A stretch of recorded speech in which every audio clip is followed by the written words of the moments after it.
que assassinou a tiros a Maiara, de 36 anos, gerente do restaurante na Praça da Alimentação, o Washington Luiz ele tem detalhes sobre o perfil do suspeito. O Washington Luiz foi da Polícia Civil. Saber maiores detalhes dessa história. Superintendente, o doutor Cristiano, e a delegada de homicídios, doutora Luísa, nós vamos conversar com os dois para sabermos o desenrolar deste fato ocorrido na última sexta-feira.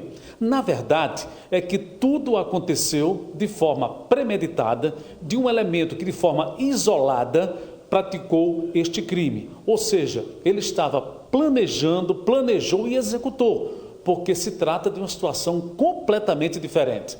Significa dizer que as pessoas podem ir ao shopping, as pessoas podem participar, porque o fato dessa natureza é um fato isolado. Agora, que teve a participação de um policial civil nas negociações, que poderia acontecer algo de grandes proporções ou uma tragédia maior. Durante foi levantado na lavratura do flagrante e com informações que foram colhidas, né, nos depoimentos, ele é um indivíduo divorciado, e até o momento nenhum familiar compareceu até a unidade da homicídio para acompanhar realmente, nem a lavratura, nem posteriormente. Então, quem verificou-se que ele estava ainda com 40 munições não deflagradas no momento. Então, a gente, diante desse contexto, imaginou, claro, que de fato foi uma tragédia, mas poderia ter sido uma tragédia ainda maior, porque ele dispunha ali ainda de 40 munições ainda.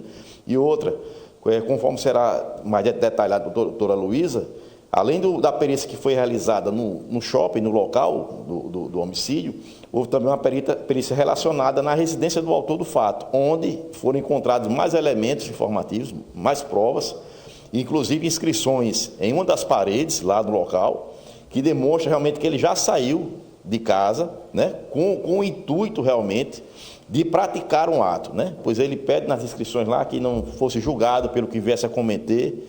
Então, assim, um fato isolado, já dito aqui, de grande gravidade, de alta gravidade, e que realmente a presença do policial civil lá no local, aí, com certeza que evitou ainda um mal maior. O que a senhora pôde apurar com relação à aquisição dessa arma? Ele disse que era uma pessoa desempregada e que o fato gerador deste homicídio teria sido exatamente a não contratação. O gerente do restaurante e a própria vítima está nos autos de que realmente essa foi a causa?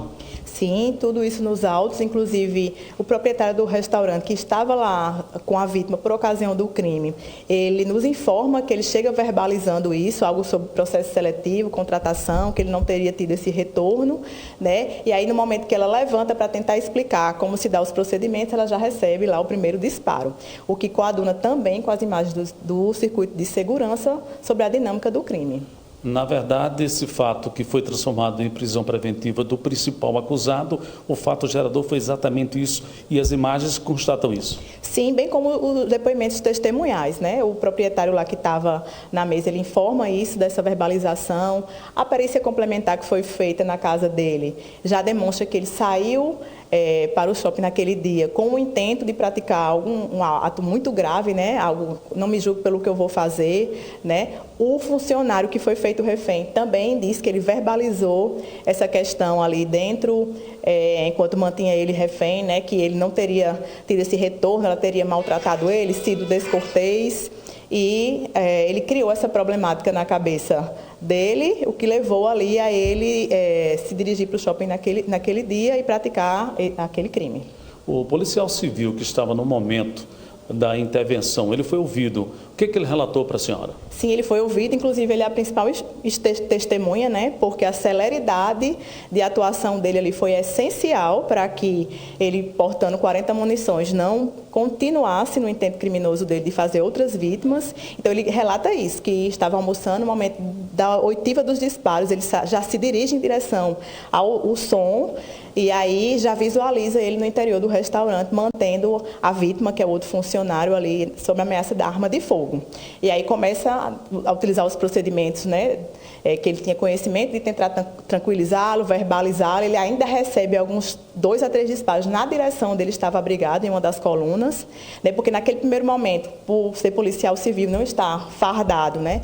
O autor não identifica ele no primeiro momento, e aí ele começa a negociar, a tranquilizar, ele anota o telefone dele num papel, eles fazem essa ligação por telefone para facilitar a comunicação, até o momento que ele, de forma colaborativa, desmunicia o revólver e coloca sobre a mesa, no instante que a guarda da Polícia Militar faz essa captura. Tá, e portanto, ontem essa coletiva da Polícia Civil trazendo esses esclarecimentos em relação a esse assunto. Dentro de tudo isso que foi dito, ontem eu já havia aqui adiantado para vocês sobre o crime premeditado, né? O Scalo já vinha premeditando ali. É interessante saber, e a polícia vai chegar, quem foi que forneceu essa arma a ele. Porque se o camarada era um camarada desempregado, se estava ali desesperado, à procura de um emprego, à procura de um trabalho, e era, entre aspas, um cidadão sem passagem pela polícia, sem envolvimento com crime, então quem forneceu essa arma a ele? Não só forneceram a arma, forneceram 40 munições. O cara estava ali com umas... Talvez se não fosse, quer dizer, não tenho dúvida, se não fosse a presença dos policiais civis que estavam lá de folga almoçando, ele tinha feito lá um massacre. Teria feito um massacre literalmente lá. Se não fosse essa ação, dos policiais que estavam lá, sobretudo da expertise policial, a tragédia teria sido maior. A tragédia aconteceu, né? Mas teria sido uma tragédia ainda maior. 7h28, deixa eu falar de Aleph Laboratório, tá tudo